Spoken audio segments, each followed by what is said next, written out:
what we are talking about on this Monday, getting close to yet another reset of this patch, is what has been going down in the raid when it comes to the meta, the performance, the DPS and the HPS of specs so far, after going through almost a full week worth of balance tuning. Because that's how we met last week when we talked about the raid. It was right before the weekly reset came about and we would get the first balance tuning of the season. So back then we could only guess what was going to happen based on the nerfs and buffs given out by Blizzard to the specs, and now though we have almost a full week worth of data based on the changes in this reset. So we can start first by looking at the past, by reminiscing of what used to happen up until last week in the raid. And this is what used to happen up until last week in the raid.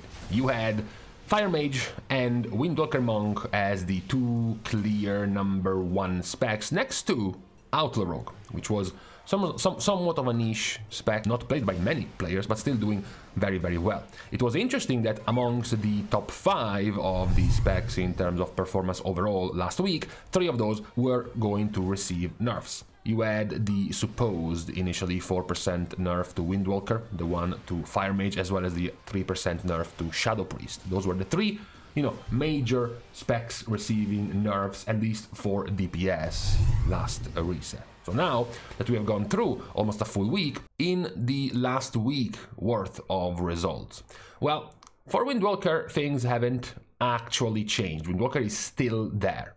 One of the major reasons is that over the course of the last week, even if we actually just filter these results by starting from practically this last reset, let's just say Tuesday's last reset, you can see that when it comes to Windwalker Monks, you do have some rising results, especially in the latter bosses, where you have more players starting to take slicing wins. Because it somewhat starts to counteract the nerf to Windwalker, because slicing wins was also buffed by 20% alongside the nerf given to Windwalker. So it's not nearly as much as a 4% nerf, which also doesn't really show up in the results, as Windwalker continues to be one of the better DPS specs even after the nerf they received. Who has suffered more from the nerf has been Fire Mage, who has dropped practically like 6 DPS positions after their nerf in this reset. And then we have Shadow. Well, technically speaking, if we compared it to how they were back last week, this drop is how much? How much are we talking about? Like 13 DPS positions from last week to this week. Now, this is where we also have to start mentioning the, what we said was going to happen as we go boss by boss, week by week. You're going to have more and more guilds killing certain bosses, right? Last week, for example, we had something like 4 guilds publicly logging the results of Sprocket. Now the guilds are closer to like 100 guilds doing these results, and this is a pure single target fight, not something where, for example, Shadow Priest is expected to be doing very well. So of course, from last week to this week, if you get more and more and more logs of this boss, then Shadow Priest on average will be going lower and lower and lower down, which is not something Shadow Priest is right now in this season particularly good at. That's something that went to hurt them as well. So it's not that this was just from getting nerfed by 3%. You go from here all the way down here just because of a 3% nerf. However, what we also had last week wasn't just the nerf, it was also the buffs to the DPS specs. In particular, the largest buffs went the way of Arcane and the way of Marksmanship. Arcane was buffed by around 8%, Marksmanship was buffed by around 6%. Technically, also Survival received a roughly 4% buff for them. So those were the larger buffs towards the bottom. Yes, we're not even counting the buff given to Augmentation because it's whatever.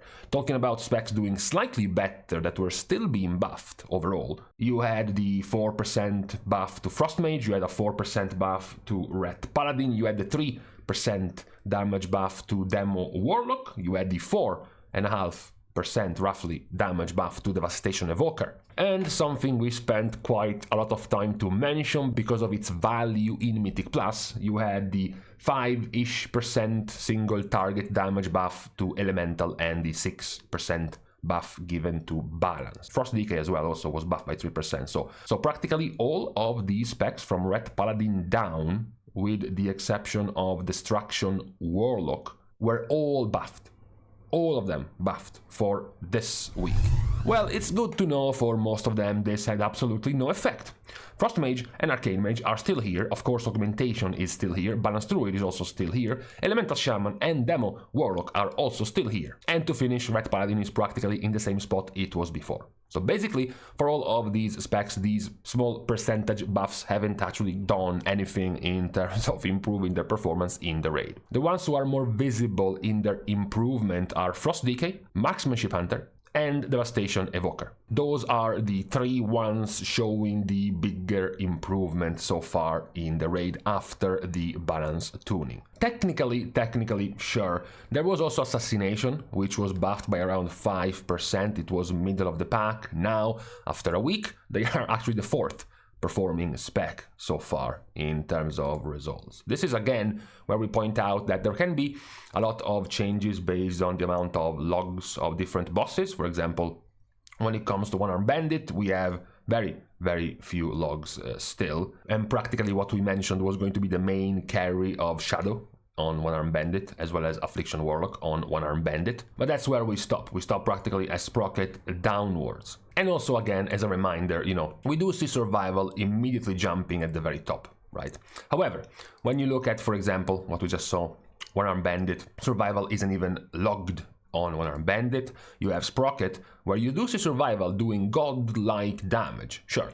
But there is 3 players actually representing Survival on this fight. And then it is at the very bottom for sticks. You have Weak Reverb with a bunch of adds clamped together. If you're lucky with RNG, Survival is doing very well. You go back to a split fight on pure single target, Survival is doing well, which is one of their good things. Single target damage for Survival, as well as Vexy. Yes, at the end, ultimately, we still have very few players actually bothering to play Survival. That's why these results are more flimsy for this spec, as well as Outlaw.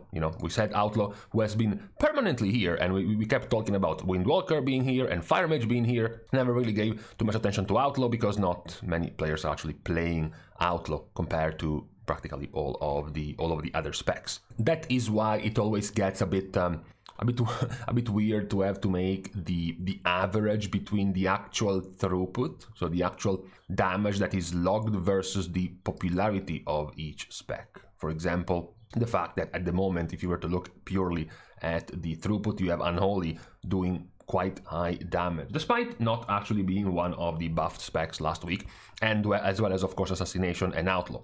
And then you look at the popularity, and Unholy, Assassination, and Outlaw, are just very underplayed at the moment. Same goes for somewhat middling specs in terms of performance, like BM and Ret being in the S tier of popularity. Then you move to throughput, and BM and Ret are like middle of the pack in terms of results. This is, however, in terms of the changes from last week to this week when it comes to DPS. The biggest winners based on the buffs have been Marksmanship, have been Devastation, Assassination Rogue, and Survival, purely based on their increase in results. But if we were to make the average, not just from their buffs, but also from how players have actually played these specs, it would make the results of Survival more it would put them more into question because of how scarcely it is played, compared to some of the other results improving by way more players, like, for example, Devastation. Devastation is doing quite well right now, and it is a reasonably played spec. It's the first, second, third, fourth, fifth, the 6th most played range spec, which is, it's okay. So it does have a good play rate while also improving quite a lot in this reset in terms of performance. It does have some pretty good it does have some handy mechanics in many bosses, since their mastery makes them do much more damage on enemies at full HP or high HP. It means that any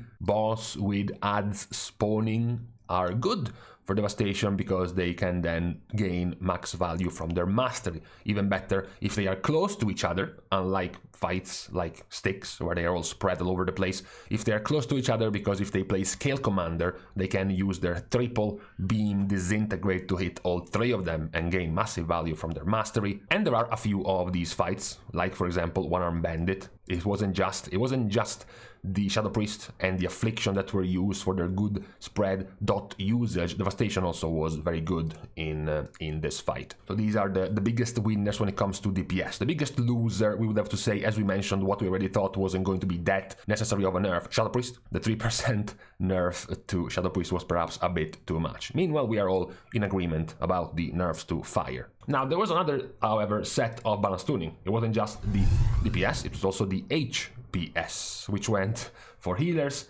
Discipline was nerfed, Mistweaver was nerfed, Holy Priest was buffed by 6%, Holy Paladin was buffed by 8%, and Preservation Evoker was buffed by 6%. This was what we left with in the HPS pre-tuning, right before the changes. Now, you might feel like I just copied this image, because if we just look at the difference here, you know, it kind of looks like the same. If anything, one spec jumped above the other, despite these two being the only two, one not being touched by nerfs or by changes in general. They were the only ones untouched and the only ones who actually changed their performance, from Resto Shaman being quite above Resto Druid to them now being more or less close to each other, even to each other, with practically little to no difference between the gap at the bottom, even if we switch to the per second amounts on average to make it more even with these results. You can see some change though. You can see that, for example, Disc before the nerfs was averaging 2.46 million in terms of their median. Now it has gone slightly lower down. Despite being an extra week, you know, more gear, more average item level, their median HPS has not gone up. Meanwhile, the lowest of the low, Holy Paladin, which was at 2.130 in median, now it's at 2.230. So it has gone up quite a bit. The main gap from the median HPS of the lowest spec is now much closer to the median of the highest spec. Now it's 200. It is 200, almost precisely actually, 200,000 HPS, which is about 9% healing. Between the best and the worst, there is about a 9% healing gap, when before last week it was about 15% healing gap between the highest healer and the lowest healer after these buffs. Of course, when Holy Paladin went up, all of the other healers at the bottom went up as well, because they were all buffed, obviously. So while the changes to the healing dawn has not exactly changed the status quo of the top healers in the raid, and neither has their popularity, right? The only reason why Disc is so low is because there is still a sect, a cult of one-trick Holy Priest players showing this high compared to Disc. But even with Holy Priest stealing away some of the Discipline Priest players, there is still the clear popularity of these three specs towards the top compared to the ones at the bottom. Especially helped, of course, by the fact that Mistweaver is more than likely being double played by many guilds who have switched over to a Mistweaver, Discipline, and whatever else type of comp. So yes, the HPS changes were visible in shrinking the gap from the best to the worst healer right now. No, they actually haven't changed the status quo of the two best healers and the ones playing the most compared to the ones at the bottom played the least. Now, what we can expect in this upcoming reset, which might, by the way, follow more balance tuning, of course. Right now it's Monday, the NA time zone should push, if any. If there are going to be any tuning, it will be by midnight tonight. There should be the balance tuning being published, together with what will also help more and more guilds continue to progress this very hard tier, the possible or very likely expected nerfs to bosses, which will allow us to see more and more logs of further bosses than just the first 4. This means that this is practically a soft balance tuning. As we mentioned, the more bosses with different damage profile you will see, the more this will change based on the type of damage profile required for these bosses, without the Blizzard actually buffing or nerfing anyone. As we said, the more guilds go and kill Sprocket, the more specs with good single target will benefit from killing Sprocket, because Sprocket is a pure, only, exclusively single target fight. So, of course, Arms Warrior, Fury Warrior, Unholy Decay, even Feral Druid, all of these specs killing this boss more and more will raise their average performance because of this. And then there will be another soft balance tuning once more and more guilds killed One-Armed Bandit. This will be a good increase in damage for as we mentioned, Affliction, for Shadow Priest, for Devastation. That will give them good results in their overall all damage because of the log they will get on One-Armed Bandit. And then finally, even more almost pure single target, because Magzi is mostly single target. So some cheating on multi-targeting, for example, Destro Warlocks or the Ignite spread of Fire Mages, as well as the good touch of death value you can give to Windwalker Monks by closing them in the cages with the Goons. And a very important and very good execute phase for the warriors, as well as the mastery value on the adds spawning for Devastation Evoker, and just flat out the good single target damage they can do on this fight will give them more value once more and more guilds get to actually progress and kill and log Magzi kills. So, for now, this is what we have after almost a week has gone by when it comes to the balance tuning that was landed last reset. So we have gone through almost a full week of these changes, and we have looked at how much have they impacted both the DPS and the HPS results in the raid so far. We have noticed some significant increases, possibly based on their popularity flat out because of the buffs, like Devastation Evoker, like Marksmanship Hunter, like Frost Death Knight. Others a bit more difficult to gauge in terms of value because of how little they were being played to begin with, like Survival Hunter, for example, as well as more visible nerfs, the DPS ones, the ones to Shadow and the one to Fire Mage, and less visible because of how powerful the other powerful specs were to begin with, Discipline and Mistweaver, but it was still visible enough to see the shrinking of the gap, the difference from best to worst in terms of healing, which has now become closer than last week. So for today, this is what we have for a recap of the situation in the raid after the balance tuning, expecting possibly another round of balance tuning to hit before this next reset. But for today though, on this Monday, it is now time to leave each other.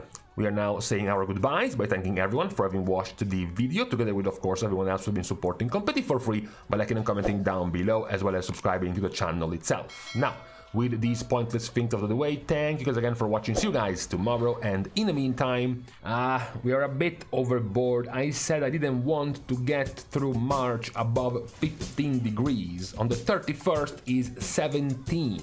We are over the limit.